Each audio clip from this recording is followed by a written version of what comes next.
Hello students, welcome to WB exam guide. Primary TET 2024, primary TET 2024 তোমাদের আবার November ডিসেম্বরের দিকে হতে চলেছে।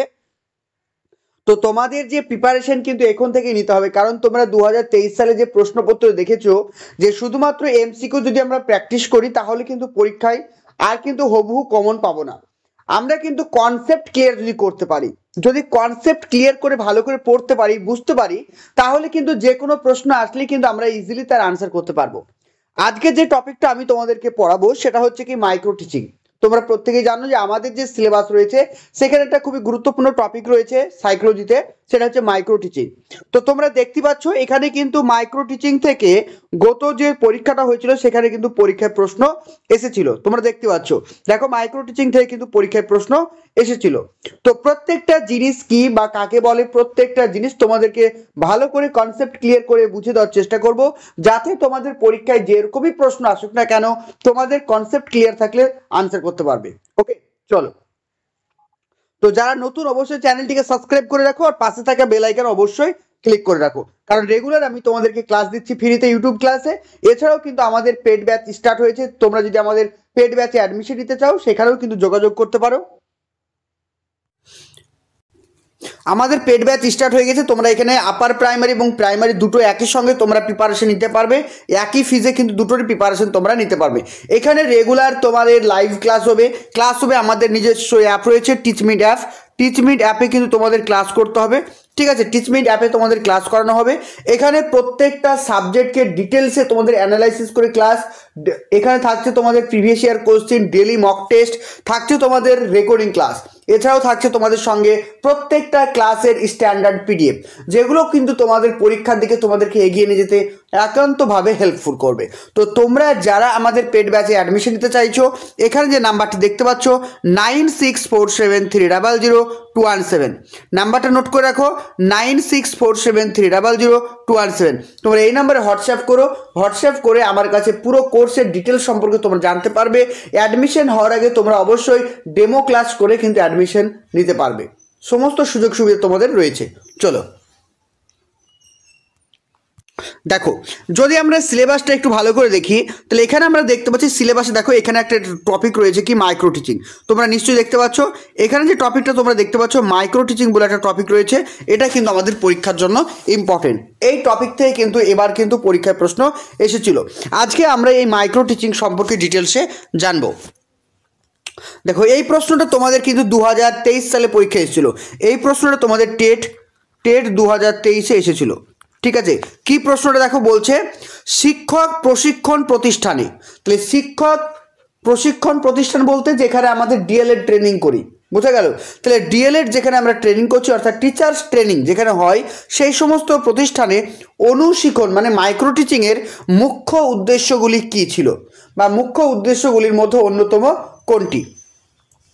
অপশান এ বলছে শিক্ষণ দক্ষতা সম্পর্কে ধারণা দেওয়া, অপশান বি পুনঃশিক্ষণের ধারণা প্রদান করা, অপশান নাম্বার সি শিক্ষকের বিষয়ের প্রতি পাণ্ডিত্য অর্জন করা, অপশান নাম্বার ডি শিক্ষণ দক্ষতা সমূহের সংযুক্তিকরণ অর্থাৎ ইন্টিগ্রেশন করা। তো এই প্রশ্নের যে আনসার কি হবে আমি এখন কিছুই বলবো না, তোমরা ক্লাসের পরে তোমরা নিজেরাই কিন্তু আনসার করতে পারবে, ঠিক আছে? আমরা এখন কনসেপ্টকে বিল্ড আপ করি। চলো দেখো কি বলা হয়েছে, মাইক্রো টিচিং আধুনিক শিক্ষা ব্যবস্থায় অনুশিক্ষণ বা মাইক্রো টিচিং হলো একটি দক্ষতা ভিত্তিক শিক্ষণ পদ্ধতি। তাহলে আমরা প্রথমেই জানলাম যে এই যে মাইক্রো টিচিংটা কি, মাইক্রো টিচিং হচ্ছে একটা স্কিলফুল হচ্ছে কি টিচিং, স্কিলফুল টিচিং মেথড, যেখানে একজন হবু শিক্ষকের কি করা হয়, কোনো পার্টিকুলার স্কিল না, বিভিন্ন যে স্কিল রয়েছে সেই স্কিলগুলো সম্পর্কে তার দক্ষতাকে আরও বেশি ডেভেলপ ঘটানো হয়। বোঝা গেল যে একজন শিক্ষক শিক্ষার্থীদেরকে কিভাবে পড়াবেন তার ডেভেলপমেন্ট ঘটানো হয় কিসের মাধ্যমে, মাইক্রো টিচিংয়ের মাধ্যমে। নেক্সট বলছে এই মাইক্রো শব্দটি গ্রিক শব্দ মিক্রস, তাহলে মনে রাখো মাইক্রো শব্দটি গ্রিক শব্দ মিক্রস থেকে এসেছে। মিক্রোস থেকে এসেছে, যার অর্থ হচ্ছে খুবই ছোট। তাহলে এই যে মাইক্রো, মাইক্রো মানে কি? মাইক্রো কথাটির অর্থ হচ্ছে ছোট, যেটা খুবই ছোট, অতি ক্ষুদ্র। এবং টিচিং মানে তোমরা প্রত্যেকেই জানো, এটা হচ্ছে শিক্ষাদান। মানে মাইক্রো টিচিং কথার অর্থ হচ্ছে যে অনুশিক্ষণ। অনুশিক্ষণ মানে কি? অনুশিক্ষণ মানে হচ্ছে অল্প সময়ের মধ্যে শিক্ষা দেওয়ার ব্যবস্থা, এটাকে বলছে কি? অনুশিক্ষণ।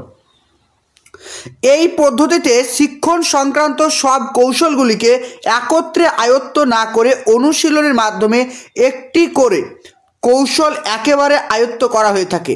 জিনিসটা বোঝো, এখানে কি বলা হয়েছে যে এটা এমন একটা পদ্ধতি, এটা এমন একটা পদ্ধতি যে পদ্ধতিতে আমাদের যে শিখন পদ্ধতি, শিখনের জন্য যে দক্ষতাগুলো রয়েছে সেগুলোর ডেভেলপমেন্ট ঘটানো হয়।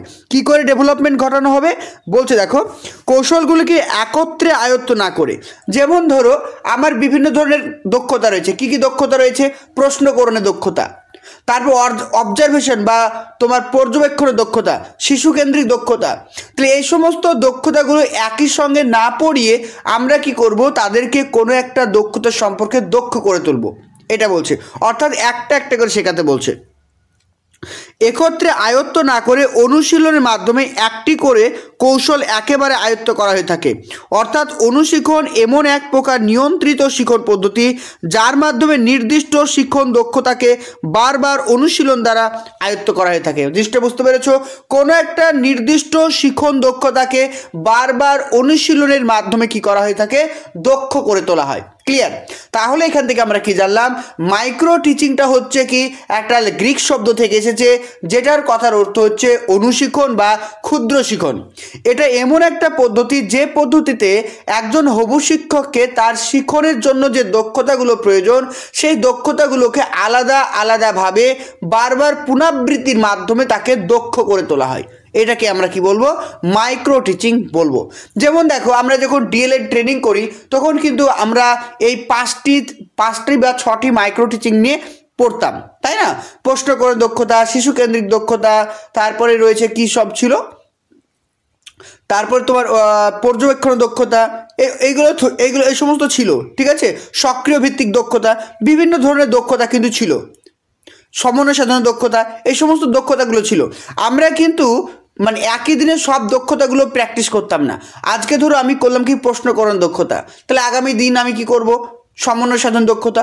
অর্থাৎ কোনো একটা নির্দিষ্ট সময়ে কোনো একটা নির্দিষ্ট পার্টিকুলার দক্ষতার উপর ফোকাস করা হয় বারবার প্র্যাকটিসের মাধ্যমে। এটাকে বলছে কি? অনুশীলনের প্রধান লক্ষ্য। ক্লিয়ার? নেক্সট দেখো, নেক্সট পয়েন্ট কি বলছে? নেক্সট পয়েন্ট এখানে বলা হয়েছে যে 1963 সালটা মনে রাখো। 1963 সালে আমেরিকার স্ট্যানফোর্ড ইউনিভার্সিটির অধ্যাপক ডোয়াইট অ্যালেন, ভালো করে মনে রাখবে নামটা। তাহলে 1963 সালে আমেরিকান স্ট্যানফোর্ড ইউনিভার্সিটির অধ্যাপক ডোয়াইট অ্যালেন সর্বপ্রথম এই শিক্ষণ পদ্ধতিটি আবিষ্কার করেছিলেন। তাহলে পরীক্ষা যদি তোমাদের প্রশ্ন আসে যে অনুশিক্ষণের আবিষ্কার কে করেছিলেন বা ফাদার অফ অনুশিক্ষণ বা ফাদার অফ মাইক্রো টিচিং কাকে বলা হয়, তাহলে তোমরা আনসার করবে কি? আমেরিকার বিখ্যাত স্ট্যানফোর্ড ইউনিভার্সিটির অধ্যাপক ডোয়াইট অ্যালেন। 1963 সালে তিনি মাইক্রো টিচিংটিকে আবিষ্কার করেছেন, তাই অ্যালেনকে বলা হয় কি? Father of micro teaching. Clear? Next দেখো, 1967 সালটা মনে রাখো। ঠিক 4 বছর পরে, ঠিক কত বছর পরে? 4 বছর পরে, ঠিক তার 4 বছর পরে সিপিআই এলাহাবাদ, তাহলে আমাদের ভারতবর্ষের যে এলাহাবাদ রয়েছে সেখানকার ডিডি তিওয়ারি, নামটা মনে রাখো, ডিডি তিওয়ারি দ্বারা এই মাইক্রো শিক্ষার বা মাইক্রো টিচিংয়ের প্রচলন করা হয়। তাহলে যদি পরীক্ষায় প্রশ্ন আসে the father of micro teaching of India, তাহলে যদি পরীক্ষায় প্রশ্ন আসে ভারতবর্ষে মাইক্রো টিচিংয়ের জনক কাকে বলা হয়, তাহলে আনসার করবে কি? ডিডি তিওয়ারি। যদি পরীক্ষায় প্রশ্ন আসে যে ফাদার অফ মাইক্রো টিচিং, তাহলে আনসার করবে কি? অ্যালেন। ক্লিয়ার? দেখো, এটা যেটা তোমাদের বাংলায় বললাম এটা কিন্তু এখানে ইংলিশে লেখা আছে, তোমরা পড়ে নাও। দেখো, স্ক্রিনশট করে রাখো, স্ক্রিনশট করে নাও, ইংলিশে লেখা আছে, ঠিক আছে? পড়ে নিবে, একই জিনিস, আমি রিপিট করছি না। চলো নেক্সট দেখো, জিনিসটা একটু ভালো করে বোঝার চেষ্টা করো, ঠিক আছে? কারণ এই মাইক্রো টিচিং এই যে চ্যাপ্টারটা শুধুমাত্র সিডিপির ক্ষেত্রে না, এটা আমাদের কোন কোন সাবজেক্ট রয়েছে? সিডিপি, ইংলিশ, ঠিক আছে, ইংলিশ, ইভিএস, বেঙ্গলি, ম্যাথ, প্রত্যেকটা সাবজেক্টে 5টা সাবজেক্টে কিন্তু এই মাইক্রো টিচিং রয়েছে। তাই আমি তোমাদেরকে বাংলা এবং ইংলিশে দুটোই রেখেছি যাতে তোমাদের কোনো অসুবিধা না হয়।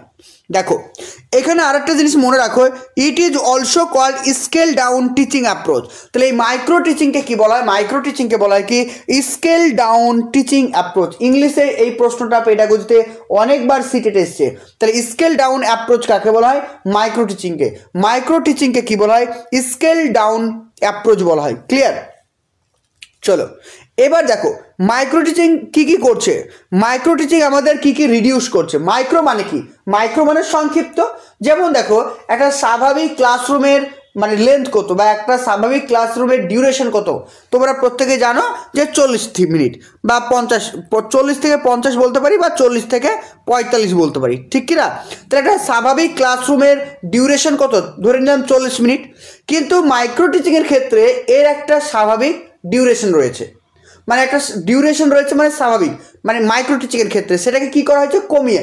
মাইক্রো মানে কি? ছোট, বড় জিনিসকে ছোট করা, অর্থাৎ রিডিউস করা হয়েছে। কি কি রিডিউস করা হয়েছে? মাইক্রো টিচিংয়ে কি কি রিডিউস করা হয়েছে এই বিষয়ে জানবো। দেখে নাও। নাম্বার 1 একটা হচ্ছে কি ক্লাস সাইজ। ক্লাসের সাইজকে কমিয়ে আনা হয়েছে। ক্লাসের সাইজ মানে কি? এখানে আমরা জানি যে একটা প্রাথমিক বিদ্যালয়ের ক্লাসে স্টুডেন্ট কতজন থাকতে পারে? ম্যাক্সিমাম 50 জন, তাই তো? 30, 40, 50 জন থাকতে পারে একটা ক্লাসরুমে। কিন্তু মাইক্রো টিচিংয়ের ক্ষেত্রে সেখানে স্টুডেন্ট কতজন হবে? 5 থেকে 10 জন। মনে রাখবে, ভেরি ইম্পর্টেন্ট। মাইক্রো টিচিংয়ের ক্ষেত্রে স্টুডেন্ট কত হবে? 5 থেকে 10 জন।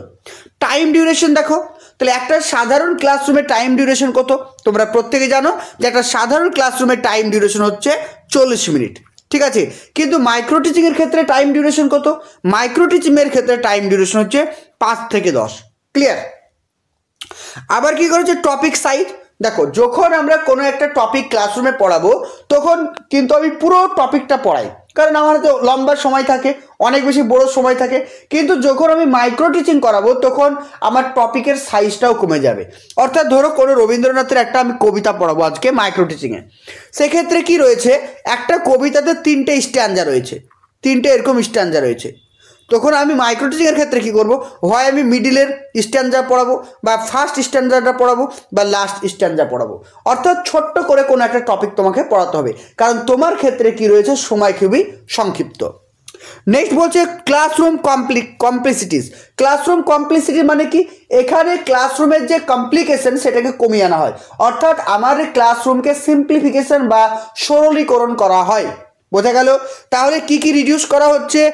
1 নম্বর হচ্ছে কি ক্লাসের সাইজ, ছাত্র সংখ্যা কমিয়ে আনা হচ্ছে, ক্লাসের টাইম কমিয়ে আনা হচ্ছে, টপিকের সাইজ কমিয়ে আনা হচ্ছে, এবং ক্লাসরুমের যে জটিলতা সেটাকেও কিন্তু কমিয়ে আনা হচ্ছে। এই 4টে পয়েন্ট কিন্তু ভেরি ইম্পর্টেন্ট পরীক্ষার জন্য, মনে রাখবে। চলো নেক্সট দেখো। নেক্সট কি বলছে দেখো, বলছে it help in the modification of the teacher behaviour. তাহলে কি বলছে? এই যে মাইক্রো টিচিং, তাহলে মাইক্রো টিচিং কাদের জন্য? পরীক্ষা যদি প্রশ্ন আসে মাইক্রো টিচিং কাদের জন্য, তোমরা আনসার করবে হবু শিক্ষক, যারা উড বি টিচার বা মানে তোমার ট্রেনিং প্রাপ্ত বা যারা ট্রেনিং চলছে, এই সমস্ত ছাত্র শিক্ষকদের কিন্তু মাইক্রো টিচিং দরকার। বোঝা গেল? আর এই মাইক্রো টিচিং কি করছে? মাইক্রো টিচিং টিচারের যে বিহেভিয়ার সেটা কিন্তু পরিবর্তন ঘটায়। যেমন আমি তোমাদের টিচার, আমার কি কি বিহেভিয়ারে চেঞ্জ করতে হবে সেটা আমি শিখবো কোথা থেকে? আমার এই মাইক্রো টিচিং থেকে। বোঝা গেল? তাহলে মাইক্রো টিচিং কাদের জন্য? মাইক্রো টিচিং হচ্ছে হবু শিক্ষকদের জন্য। এই মাইক্রো টিচিংয়ের মাধ্যমে একজন হবু শিক্ষকের বিভিন্ন আচার আচরণকে মডিফিকেশন করা হয় বা পরিবর্তন করা হয়। Step of the micro teaching. Micro টিচিংয়ের কী কী স্টেপ রয়েছে আমরা দেখে নিই, চলো। দেখো তাহলে মাইক্রো টিচিংয়ের যে যে স্টেপগুলো রয়েছে কী কী দেখো। একটা হচ্ছে কি স্কিল ডেফিনেশন। আজকে তুমি যে স্কিলটা নিয়ে পড়াবে বা যে স্কিলটা নিয়ে তোমার যে দক্ষতাটা রয়েছে সেই দক্ষতা সম্পর্কে প্রথমে কি করতে হবে? তোমাকে একটা ইন্ট্রোডাকশন দিতে হবে বা তোমাকে একটা ডেফিনেশন প্রদান করতে হবে, যে বাচ্চাদেরকে আমি আজকে প্রশ্ন করুন দক্ষতা পড়াবো, সেই সম্পর্কে তোমাকে একটা সুন্দর করে ইন্ট্রোডাকশন দিতে হবে, অর্থাৎ স্কিল ডেফিনেশন। নেক্সট স্টেপ বলছে ডেমনস্ট্রেশন বাই এক্সপার্ট। তারপরে তোমাকে কি করতে হবে? ডেমনস্ট্রেশন দিতে হবে, সেটাকে উপস্থাপন করতে হবে। তারপর প্রিপেয়ারিং এ মাইক্রো লেসন প্ল্যান। তোমাকে একটা সুন্দর করে লেসন প্ল্যান তৈরি করতে হবে। যখন আমরা মাইক্রো টিচিং দিতাম তখন অবশ্যই কিন্তু আমরা কি করতাম? একটা লেসন প্ল্যান তৈরি করতাম না? অবশ্যই করতাম। 4 নম্বর বলছে teaching in a small group. আমি এর আগেই বললাম আমাদের যে মাইক্রো টিচিং হবে সেখানকার ছাত্রছাত্রীর সংখ্যা কত 5 থেকে 10 জন, তোমরা প্রত্যেকে জানো। তাহলে একটা স্মল গ্রুপে কিন্তু শিক্ষা দেওয়ার কথা বলা হয়েছে, অর্থাৎ teaching in a small group. তারপর ডিসিশন নিতে হবে, তোমার কি সিদ্ধান্ত যে তোমার পড়ানোর দক্ষতা কত ভালো হয়েছে না হয়েছে এগুলো ফিডব্যাক দিতে হবে, অর্থাৎ ডিসিশন নিতে হবে। তারপর রিপ্ল্যানিং, দেখা গেল কি তোমার পড়ানোর ঠিকঠাক হয়নি বা তোমার পড়ানোর স্টাইল তোমার অ্যাপ্রোচ ছাত্রছাত্রী ভালো বুঝতে পারেনি, সেক্ষেত্রে তোমাকে কি করতে হবে আবার কিন্তু রিপ্ল্যান বানাতে হবে। নেক্সট বলছে কি রিটিচিং, যখন রিপ্ল্যান হয়ে গেল তারপর তোমাকে কি করতে হবে আবার কিন্তু রিটিচিং দিতে হবে, পুনরায় তোমাকে সেই জিনিসটাকে পড়াতে হবে। জিনিসটা বোঝা গেল?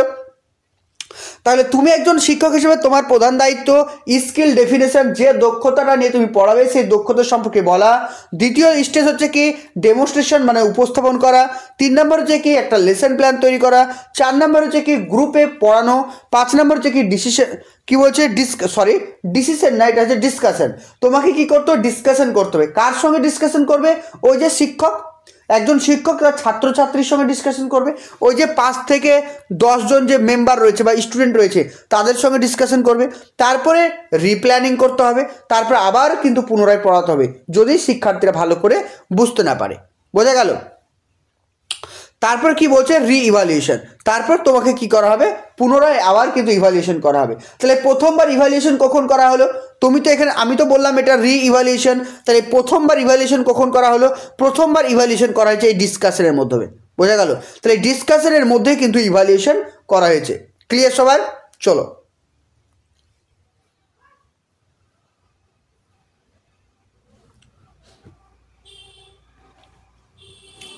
নেক্সট দেখো, নেক্সট কি বলছে?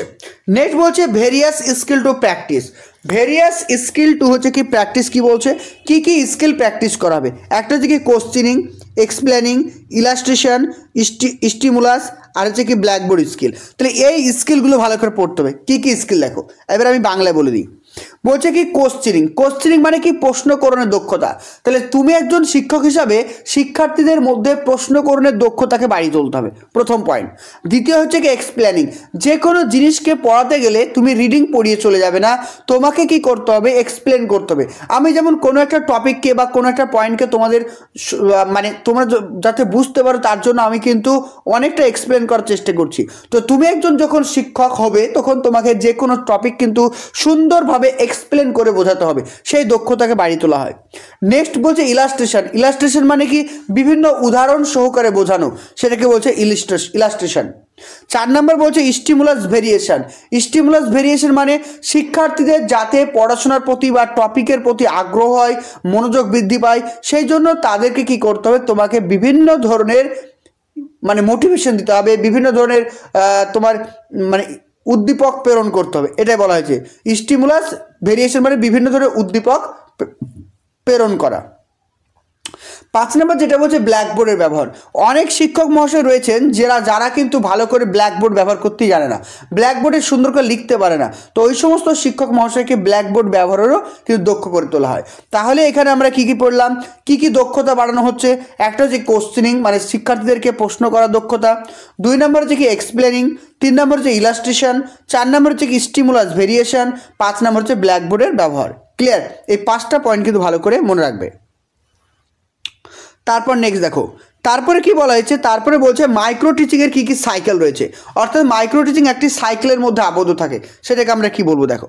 বলছে প্রথমে যেটা আছে কি টিচিং, ভালো করে দেখো, এটা হচ্ছে কি প্রথম টিচিং। 2 নম্বর কি, 2 নম্বর বলছে দেখো ফিডব্যাক। আমি পড়ালাম, ধরো আমি তোমাদেরকে পড়াতে গেলাম, পড়ানোর পরে আমি ফিডব্যাক নেব, বলো তো কে কে বুঝতে পেরেছো আর কে কে বুঝতে পারোনি, অর্থাৎ ফিডব্যাক নিলাম। 3 নম্বরে কি হলো, দেখা গেল অনেক ছেলে মেয়ে ভালো বুঝতে পারেনি, তার জন্য আমাকে কি করতে হবে একটা আবার নতুন করে কিন্তু প্ল্যানিং করতে হবে, অর্থাৎ রিপ্ল্যান। বোঝা গেল? রিপ্ল্যান করা কমপ্লিট, তারপর আমার কাজ কি, তারপর আবার আমি তাদেরকে পড়াবো, অর্থাৎ কি রিটিচিং। যখন আমি তাদেরকে আবার পড়ালাম তারপর আবার কি করতে হবে, আমাকে আবার ফিডব্যাক নিতে হবে, অর্থাৎ রিফিডব্যাক। বোঝা গেল? তাহলে এখানে মাইক্রো টিচিংয়ের জন্য যে ইগুলো রয়েছে, সাইকেলগুলো রয়েছে, কি কি পরপর মনে রাখো। এখানে যে 5টা সাইকেলের কথা বলা হয়েছে, একটা টিচিং, 2 নম্বর ফিডব্যাক, 3 নম্বর হচ্ছে রিপ্ল্যান, 4 নম্বর হচ্ছে রিটিচিং, 5 নম্বর হচ্ছে কি রিফিডব্যাক। বোঝা গেল? তাহলে এই 5টা পয়েন্ট কিন্তু ভালো করে মনে রাখতে হবে। ক্লিয়ার? দেখো এই 5টা পয়েন্টের মধ্যে যেগুলো ইম্পর্টেন্ট, তাহলে দেখো প্রথমে রয়েছে কি টিচিং। টিচিংয়ের ক্ষেত্রে তোমার টাইম থাকছে কত মিনিট? 6 মিনিট।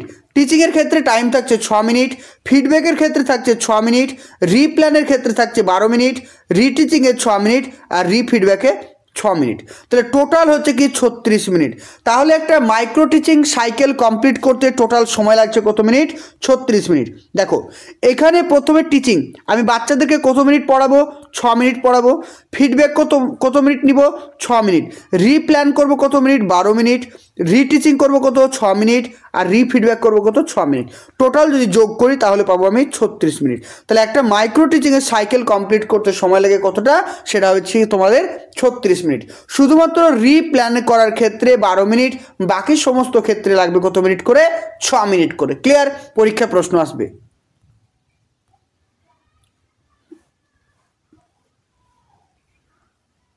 চলো এবার আমরা কিছু এমসিকিউ প্র্যাকটিস করি, তাহলে জিনিসটা ক্লিয়ার হয়ে যাবে। ঠিক আছে, দেখো ফার্স্ট কোশ্চেন কি বলছে, আনসার করো প্রত্যেকে আনসার করবে। বলছে micro teaching was invented. Micro টিচিংয়ের প্রবক্তাকে বা মাইক্রো টিচিং কে আবিষ্কার করেছেন? বলছে ডিডি তুয়ারি, অ্যালেন, তার হচ্ছে কার্ট লুয়েন আর কিলপ্যাট্রিক। আনসার করো। তাহলে মাইক্রো টিচিংয়ের প্রবক্তা কাকে বলা হয়? Option number B, Allen. ঠিক আছে, অপশন নাম্বার বি। চলো নেক্সট দেখো। নেক্সট বলছে condition necessary for micro teaching. Micro টিচিংয়ের জন্য কোন কোন শর্তগুলো প্রযোজ্য? বলছে অবজারভেশন অ্যান্ড ফিডব্যাক। তোমার অবজারভেশন দরকার, অবজারভেশন মানে পর্যবেক্ষণ দরকার, ফিডব্যাকও দরকার, অবশ্যই দরকার। অপশন নাম্বার 2 বলছে কন্ট্রোল এনভায়রনমেন্ট। তোমার যে পড়াশোনার করানোর যে তোমার একটা এনভায়রনমেন্ট দরকার। ধরো তুমি এমন একটা সিচুয়েশনে বাচ্চাদেরকে পড়াচ্ছ যেখানকার এনভায়রনমেন্ট একদম ভালো না, সেখানে চিৎকার চেঁচামেচি আওয়াজ হচ্ছে, তাহলে সেই এনভায়রনমেন্টে কি পড়াশোনা হবে? হবে না। এটাও একটা শর্ত। 3 নম্বর বলছে রিপিটেড এবং manifestation of only one skill. আমি বারবার বলছি মাইক্রো টিচিংয়ের ক্ষেত্রে শুধুমাত্র একটি নির্দিষ্ট সময়ে একটি মাত্র দক্ষতার উপরে ফোকাস করা হয়, যেটা কিন্তু আমি তোমাদেরকে প্রথমেই বলে দিয়েছিলাম। তাহলে এখানে সঠিক answer option number 4, all of this above. Clear? Next 3 number দেখো। 3 নম্বর কোশ্চেন বলছে which one is called the scale down approach. প্রথমে পড়ানোর সময় বলেছিলাম স্কেল ডাউন অ্যাপ্রোচ কাকে বলা হয়? Team teaching, micro teaching, stimulate teaching আর নানা দুই স্বভাব। তাহলে সঠিক আনসার হবে অপশন নাম্বার বি, কী হবে? Micro teaching. মাইক্রো টিচিংকে কী বলা হয়? স্কেল ডাউন অ্যাপ্রোচ বলা হয়। ক্লিয়ার? 4 নম্বর কোশ্চেন বলছে how much time is taken at replanning in micro teaching. তাহলে মাইক্রো টিচিংয়ের ক্ষেত্রে রিপ্ল্যানিং যখন আমি করব তখন সময় কত লাগবে? বলো 6 মিনিট, 5 মিনিট, 12 মিনিট, 10 মিনিট। সময় লাগবে আমার 12 মিনিট। যখন মাইক্রো টিচিংয়ে আমি রিপ্ল্যান করব তখন আমার সময় লাগবে 12 মিনিট। Clear? Next question how many skill are practice in micro teaching. মানে মাইক্রো টিচিংয়ের ক্ষেত্রে কতগুলো স্কিলকে প্র্যাকটিস করানো হয়? অপশন বলছে only one at a time. একটি নির্দিষ্ট সময়ে শুধুমাত্র একটি দক্ষতাকেই প্র্যাকটিস করানো হয়। Option number 2 2 skill at a time. একটি নির্দিষ্ট সময়ে 2টি স্কিলকে প্র্যাকটিস করানো হয়। Option number C 1 or 2 skill at a time. মানে একটি নির্দিষ্ট সময়ে একটি বা দুটি স্কিলকে প্র্যাকটিস করানো হয়। Option number D all of this above. কী হবে অ্যান্সার? সঠিক আনসার অপশন নাম্বার এ, অর্থাৎ একটি নির্দিষ্ট সময়ে শুধুমাত্র একটি দক্ষতাকেই ফোকাস করা হয়। ক্লিয়ার? Option A. নেক্সট 6 নম্বর দেখো। 6 নম্বর বলছে কি micro teaching is. Micro teaching কি হলো? মাইক্রো টিচিং বলতে কি বোঝায়? Teaching micro concept of the subject. দেখো এই প্রশ্নটা কিন্তু তোমাদের পরীক্ষায় দিয়েছিল, বুঝতে পেরেছো? আমি কিন্তু এই প্রশ্নগুলো সবই কিন্তু তোমাদের প্র্যাকটিস করিয়েছি। 2023 সালে এটা তোমাদের দিয়েছিল, আমি কিন্তু তোমাদের প্র্যাকটিস করেছি। Teaching micro concept of the subject সম্পর্কে তোমার ধারণা দেওয়া। Option number 2 teaching at a micro level, খুবই ক্ষুদ্র লেভেলে তোমাকে শিক্ষা দেওয়া। Providing detail explanation of concept and principle. তাহলে শিক্ষার যে প্রিন্সিপালগুলো রয়েছে সেই সম্পর্কে ধারণা দেওয়া। Option number D practicing different teaching skill separately. তাহলে কি বলছে? একজন শিক্ষকের যে শিক্ষাদানের ক্ষেত্রে যে যে দক্ষতাগুলো রয়েছে সেগুলো আলাদা আলাদাভাবে প্র্যাকটিস করানো। তাহলে কী হবে? বারবার বলছি যে একটি সময়ে একই নির্দিষ্ট সময়ে শিক্ষার্থীদেরকে মানে হবু শিক্ষককে কী করা হয়? বিভিন্ন শিখন কৌশল সম্পর্কে আলাদা আলাদাভাবে শিক্ষা দেওয়া। বোঝা গেল? বা দক্ষ করতে তোলা। তাহলে সঠিক answer option number D. Clear? চলো 7 নম্বর কোশ্চেন দেখো। 7 নম্বর কোশ্চেন বলছে যে condition 7 condition necessary for micro teaching. তাই এখানে কি বলছে, এই প্রশ্নটা রিপিট হয়েছে, এই প্রশ্নটা প্র্যাকটিস করানো হয়ে গেছে তোমাদের। চলো, এটাও রিপিটেড, ঠিক আছে। চলো তাহলে আজকে আমরা এই পর্যন্তই পড়লাম। নেক্সট ক্লাসে আমাদের আরও অনেক কিছু রয়েছে, পুরো টপিকটা আমরা পরে তোমাদের পেড ব্যাচে করিয়ে দেবো, ঠিক আছে। এখন অনেক কিছু রয়েছে যেগুলো থেকে কিন্তু পরীক্ষায় প্রশ্ন আসার অনেক সম্ভাবনা রয়েছে। প্রত্যেকটা জিনিস কিন্তু বাংলা ইংলিশ দুটো ল্যাঙ্গুয়েজে কিন্তু রয়েছে, কোনো সমস্যা নেই, তোমাদেরকে ভালো করে পড়তে হবে।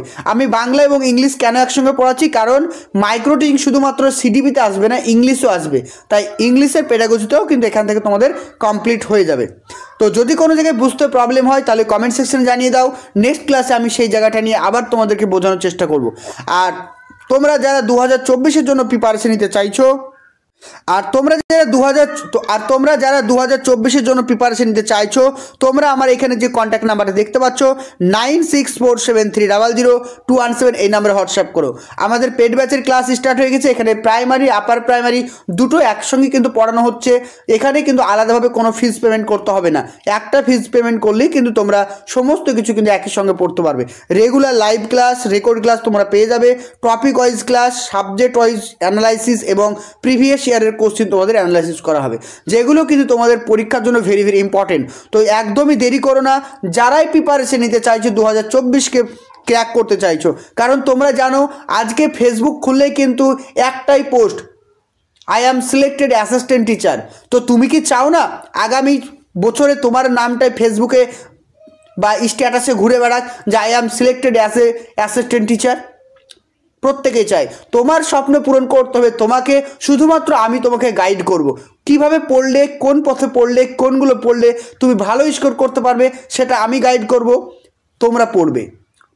তো যারাই অ্যাডমিশন নিতে চাইছো এখানে নাম্বারটা দেখতে পাচ্ছ, এই নাম্বারে কন্ট্যাক্ট করো 9647300217। Thank you.